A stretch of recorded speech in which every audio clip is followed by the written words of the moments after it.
Welcome to the deep dive. Today we're going deep on a story so complex. Someone made a 5-hour YouTube video trying to explain it all. Wow, 5 hours. Yeah, 5 hours. We're talking about the Call of Duty Zombies storyline. Yes. And we've got a whole stack of articles and videos and forum posts to help us untangle this whole thing. You know what's so fascinating about this is that, like, on the surface, it just looks like another zombie shooter. Right. But underneath, there's this intricate narrative that spans different dimensions and secret societies and even, like, cosmic beings. Cosmic beings. Yeah. Okay, you've got my attention. So I've played a few of the Zombies maps, but I'm definitely no expert. Sure. So before we get into all that crazy multiverse stuff, Yeah. let's start with the basics. Okay. What is the deal with this Element 115 that everyone keeps talking about? So Element 115 is like the catalyst for everything. Okay. It's this mysterious substance that has all these crazy effects, like reanimating the dead, granting supernatural powers, and even corrupting people's minds. So it's basically zombie juice on steroids. Pretty much, yeah. But who discovered this stuff? And why were they messing with it in the first place? Well, that's where Group 935 comes in. Okay. They were this secret organization that was obsessed with weaponizing Element 115. So imagine scientists trying to create super soldiers and teleportation technology. Just teleportation. Yeah. Really? Yeah, they were trying to harness Element 115 to achieve all sorts of crazy things. Okay, now I'm starting to see why things went so wrong. Yeah. But it wasn't just like one bad apple, right? Right. I've heard the name Dr. Maxis thrown around, but wasn't there another key player? Rich Tofin? Yeah, you're right. It wasn't just one person calling the shots. Okay. So Maxis was this brilliant, but maybe kind of naive scientist who was driven by a thirst for knowledge. But Richtofen was much more morally ambiguous, you know? Okay. He was willing to push boundaries and even sacrifice others to achieve his goals. So a classic clash of ideals.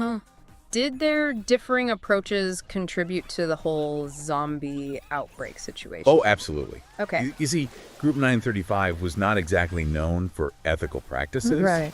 They were experimenting with dangerous technology. And their constant power struggles created this, like, perfect breeding ground for disaster. Okay, so we've got power-hungry scientists, Yeah. a volatile element, and a recipe for disaster. What could possibly go wrong? Well, in this case, pretty much everything. I figured as much. But here's where things get even more interesting. Okay. So it turns out that Group 935 wasn't the only one interested in Element 115. Oh, We also have to factor in the Keepers and the Apothecons, these cosmic forces of good and evil. hold on. So we're not just dealing with a zombie outbreak. We're talking about a cosmic battle royale. Pretty much. And all of this stems from Element 115. Exactly. Okay. So the Keepers, who reside in a dimension called the Ether, they saw Element 115 as a threat to the balance of the universe. And the Apothecons, who are trapped in this place called the Dark Ether, Okay. they saw Element 115 as a way to break free and wreak havoc. So it's like a tug of war between these cosmic forces with humanity stuck right in the middle. You got it. Wow, that's heavy. Yeah.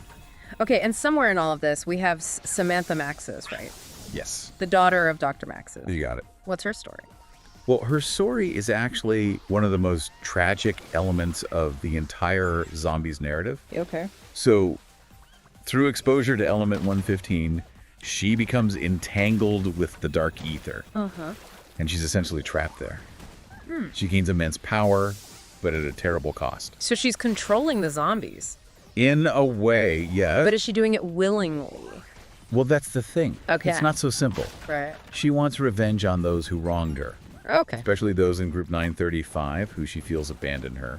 But she also longs to break free from the Apothecon's control. So she's both a victim and a perpetrator in this whole cosmic drama. Man, this is a lot deeper than I thought. Yeah, the zombie storyline doesn't shy away from exploring complex themes like betrayal and sacrifice. Okay, I'm starting to see why this has captivated so many players. Yeah. But let's not forget, there's a whole multiverse to unpack here. Right. We've got the Ultimus crew, the Primus crew, Yes. even a group called Victus. Where do they all fit in? Okay, so think of the multiverse like a shattered mirror, Okay. reflecting different versions of the same characters and events. Okay. The Ultimus crew is our introduction to this concept. They're essentially test subjects with fractured memories thrown into these zombie-infested scenarios, just trying to piece together their past while fighting for survival. So they're like unwilling participants in this cosmic game. Yeah, pretty much. What about the Primus crew? I've heard they're on a mission to break the cycle of destruction. They are. Okay. Their story is all about redemption, trying to undo the mistakes of their past selves and prevent all these catastrophic events. But there's another player in this game. Oh. Someone who's pulling strings from behind the scenes. Who's that? Dr. Monty. Dr. Monty. Yeah, Is he friend or foe? that's a great question. Okay. He presents himself as this benevolent being who wants to create a perfect world, Uh-huh. but his methods are, Questionable.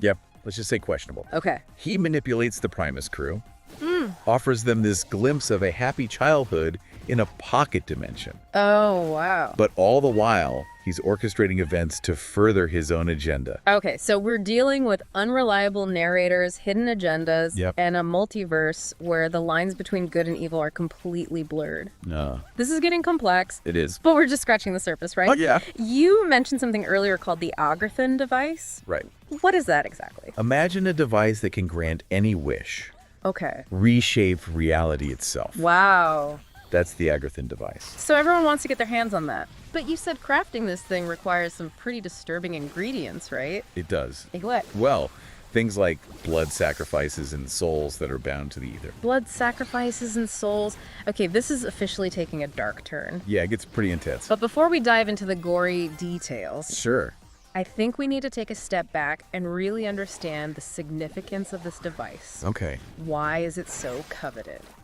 The Agarthan device represents ultimate power, the ability to rewrite reality, to undo past mistakes, to create a world in your own image. It's a powerful temptation. It is, and it drives a lot of the conflict in the later Zombies storylines. So it's the ultimate prize in this cosmic game of chess. You could say that. But before we get ahead of ourselves, Right. there's one character we haven't really talked about yet. Who's that? The Shadow Man. Aye. He seems to be lurking in the background of all of this, and I have a feeling he's not just there for moral support. You're right, the Shadow Man is a crucial piece of the puzzle. To understand his role, we need to delve into this seemingly standalone story, Oh. Mob of the Dead. Mob of the Dead. Huh. Okay, now you've got my attention. Good. I remember that one being particularly dark, even for zombies. It is. What's the connection to the main storyline? So the Shadow Man has been orchestrating events from the shadows for centuries, manipulating souls, Right. whispering promises of power. And in Mob of the Dead, we see his machinations firsthand. What do you mean? He traps 4 mobsters in a purgatory like Alcatraz, Wow. forcing them to relive their sins over and over again. That's brutal. It is. What's his end game? Why is he torturing these gangsters? He's collecting souls, powerful souls tainted by violence and regret. Okay. He wants to use them to fuel his own schemes, which likely involve disrupting the balance of the universe. So he's like a soul-sucking loan shark working for the forces of darkness. A very apt comparison. And his manipulation of the mobsters is a chilling reminder that even in death, one is not free from the consequences of their actions. Okay, let me get this straight. We've got a cosmic battle between the Keepers and the Apopicons. Yeah. A power-hungry organization messing with forces they don't understand. Uh-huh. A tragic father-daughter story. Yes. Multiple versions of characters running around in a shattered multiverse. Right. A wish-granting device. You got it. And a soul-collecting villain working for the forces of evil. That's about right.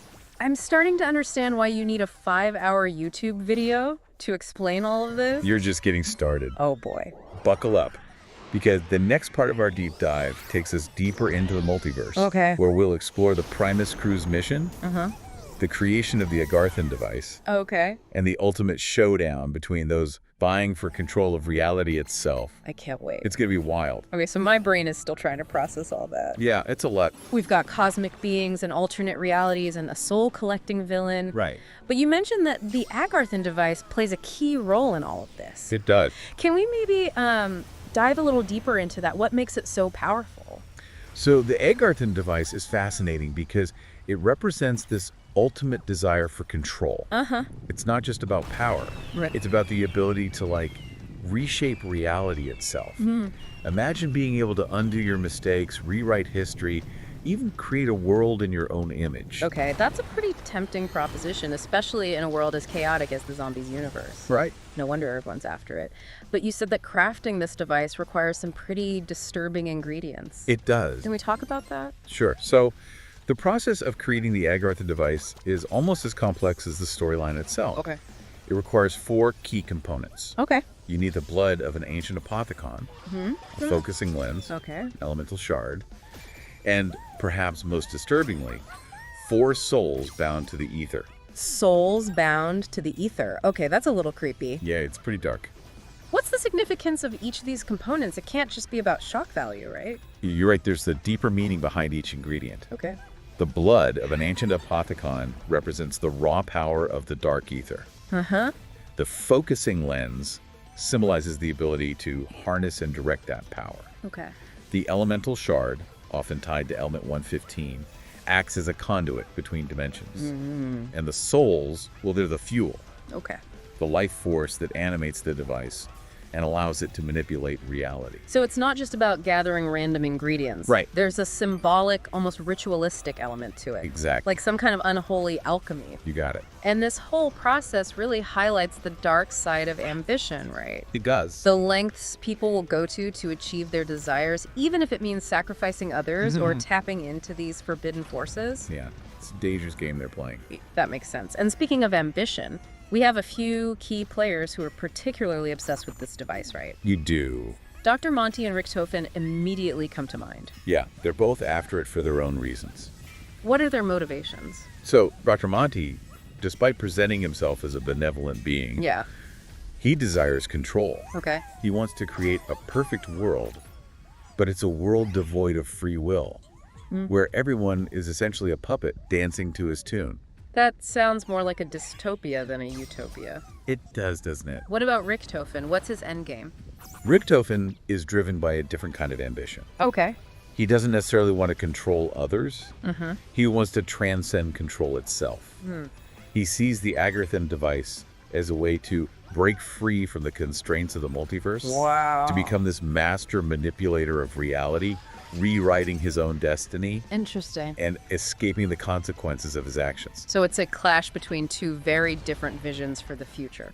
One wants to impose order, the other wants to break free from order altogether. Yeah. And caught in the middle are the Primus crew and Samethamaxes, still trapped in the dark ether. Right, their struggles become a focal point in this power struggle. Okay. The Primus crew is on a mission to gather the pieces of the Agarthan device, hoping to use it to break the cycle of destruction and free Samantha from the Apothecons. Right, but their journey is full of paradoxes. It is. I vaguely remember something about them having to kill their alternate selves to prevent further catastrophes. You're remembering correctly. It's like a twisted form of redemption. Yeah, it's a very morally complex scenario. Okay. They're forced to make these difficult choices, knowing that their actions have consequences across the multiverse. Wow. It's a constant struggle between fulfilling their mission and preserving their own humanity. Speaking of humanity, I'm curious about the Victus crew. Yeah. We haven't talked much about them. Right. How do they fit into this whole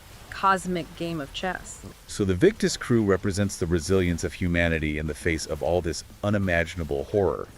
They're ordinary people thrust into these extraordinary circumstances, trying to survive Right. while the world around them is falling apart. So they're like the everyman characters trying to make sense of this madness Exactly. while these cosmic forces are battling it out. But you said they become pawns in this power struggle, or Right. did you- Unfortunately, yes. How so? Both Dr. Monty and Richtofen manipulate the Victus crew, each seeking to use their souls to power the Agarthan device. That's kind of tragic. It is, but their story also highlights the importance of human connection, Oh. finding hope and meaning even in the darkest of times. It's a testament to the enduring spirit of humanity. Right. Right. It is. Their ability to find strength in each other even when facing these overwhelming odds. Exactly, and it serves as a poignant contrast to the ambitions of those vying for control. Okay, so let me recap. Sure. We have the Primus crew on their mission, the Victus crew just trying to survive, Yeah. Dr. Monty and Richtofen scheming in the background, Right. and the Shadow Man collecting souls for his own nefarious purposes. It's a lot to keep track of. It really is. And we're just getting to the good part. Remember those mobsters trapped in Alcatraz? Yeah. Well, their story plays a bigger role than you might think. It turns out that Primus Richtofen needs their blood Oh.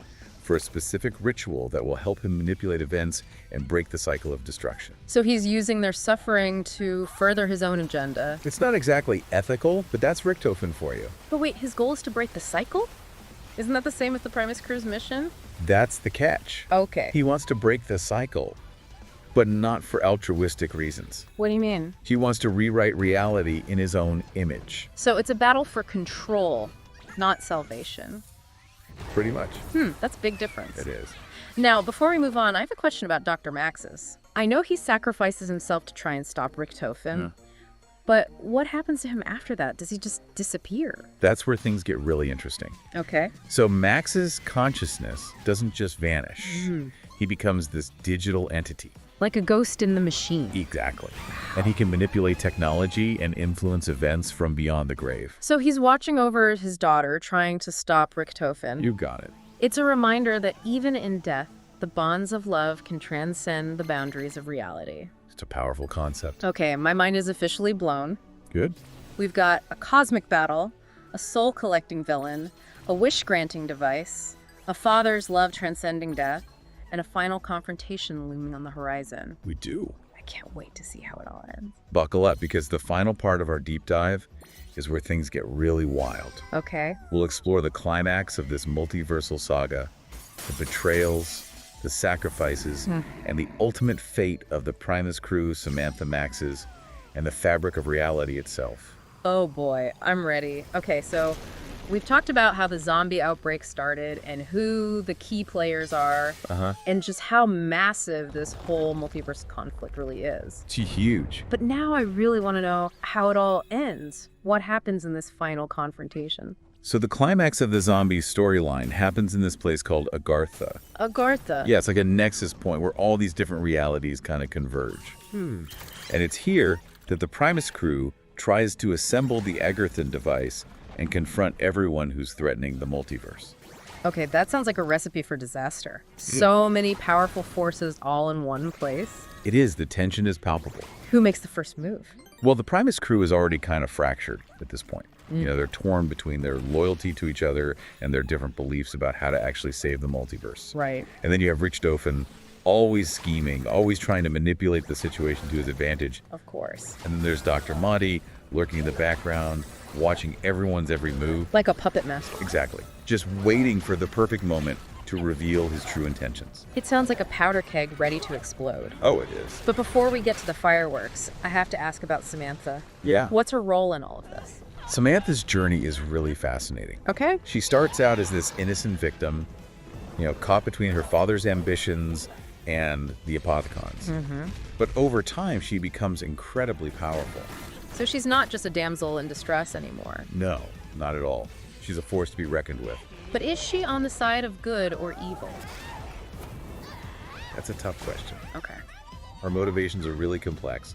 She wants freedom, she wants revenge, and she wants to see an end to all this chaos. I can understand that. But the dark ether has had a profound influence on her. It's hard to say if she can truly break free from it. So she's walking a tightrope between her humanity and these dark forces. Yeah, it's a constant internal struggle. So how does she factor into the final confrontation? Does she side with the Primus crew? Her role is crucial, but I don't want to spoil the surprise. Okay, fair enough. You've definitely piqued my curiosity, though. Good. Before we dive into that final battle, Sure. I need a little clarification about Dr. Monty. Okay. We've talked about him wanting to create a perfect world. Yeah, But what does that even mean? What does his utopia look like? that's a great question. And it really gets to the core of what this whole storyline is about. Okay. On the surface, Dr. Monty's perfect world seems idyllic. Everyone's happy, there's no suffering. Sounds pretty good so far. Right. But there's a catch. The Primus crew eventually realizes that this utopia comes at a huge cost. What's that? Free will. Oh, In Dr. Monty's perfect world, there's no choice. everyone's just a puppet. Exactly. They're all just dancing to his tune. That's pretty messed up. It is. And it raises these deep questions about what it means to be human.